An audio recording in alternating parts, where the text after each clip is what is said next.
после да ја земаш.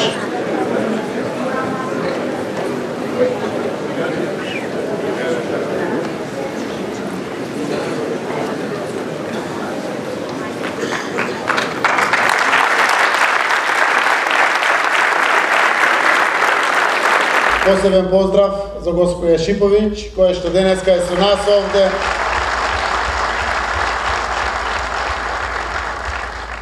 И со своето присуство ни ја пренесува храброста на нашиот партиски другар, кој што сите знаеме дека ни недостасува многу во овие моменти каде што ни треба рамо до рамо со нас заедно да се обидуваме чекор по чекор да го кршиме овој режим кој што надвиснал над нашата земја. Зошто ни треба сите, но Шиповиќ беше предводникот на толку драгоцената победа во општина Центар, која што ја испрати толку охрабрувачката порака по цело Скопје и ширум цела Македонија.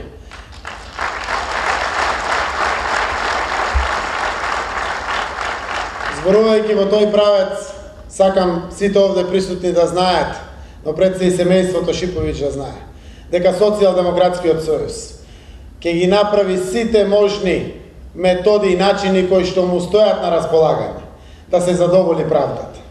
Ние го знаеме целиот предмет, се работи за чесен случај и апсолутно чиста совест. Ова што денеска се случува посебно со продолжувањето на притворот од вчера со нови 30 дена е и злоба и срам за ова наша Македонија. Срамот е уште поголем заради тоа што преку сите овие активности власта сака да нанесе огромна морална предсештета само со цел да ја блокира општина Центар и еве во предвечерието на носењето на буџетот да ги стави првите пречки за да не може успешно да функционира ова толку значајна општина каде што опозицијата има шанса да покаже дека може поинаку да се живее во општините ширум Македонија, а со тоа и во нашата Македонија. Уште од утре ги најавуваме сите нови чекори кои што ги преземеме во тој правец, се со конечна цел на следниот ваков настан Шиповиќ да го отвори, да го води овој настан заедно со сите нас. Сакам да испратам пораката која што ја научив од цела Македонија. Општеството ни е зрело за промени. Очите се вперени во опозицијата и Социјалдемократскиот сојуз. На нас е редот да го храбриме нашиот народ, да ги повлечеме сите неопходни чекори за да оваа власт конечно замине. И затоа тргнавме со позитивен настап, со наша политичка понуда, која што треба да биде јасно и недвосмислено прифатлива алтернатива за граѓаните во Република Македонија. Понудата се вика да ја вратиме средната класа, да создадеме фер и демократско општество за сите, да гледаме кон иднината, да ја вратиме слободата и демократијата во ова наша земја. Денеска го поминавме пола Скопје. Бевме присутни во 3 општини во државата, во Чаир, во Скопје, во Чаир, во Центар и во Газибаба. Реално ниту се осеќа дека доаѓаат празници, ниту народот е подготвен за тоа. Зошто? Голема сиромаштија, апатија и надвиснал страв, буквално на секое семејство.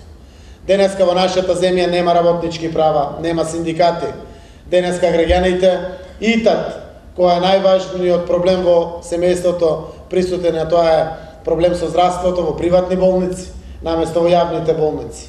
Но денеска најпоразителниот факт во нашата земја е тоа што младите на големо ни заминуваат надвор од државата. Преку 400.000 пред се млади луѓе ја имаат напуштено нашата Македонија. Тоа само по себе кажува какви политики се спроведуваат во Република Македонија и кои ефекти се постигат со токму тие политики. Денеска само 2 до 3% се екстремно богата класа. 4 до 5% е средниот слој. Преку 92% се сиромашни граѓани.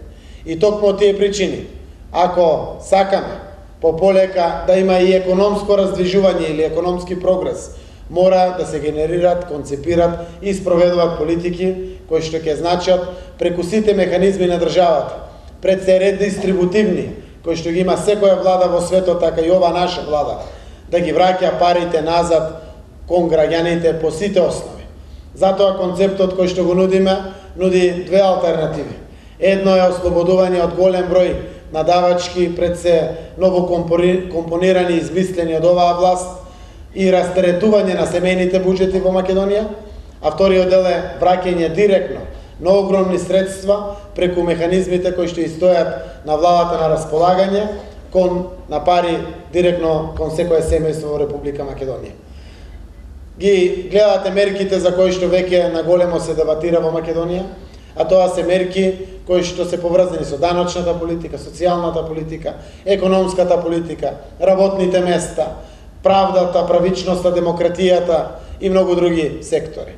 Целиот овој концепт е разработен во 18 сектори во општественото живење. Да зборуваме за секој од мерките ни треба буквално неколку дена дебата.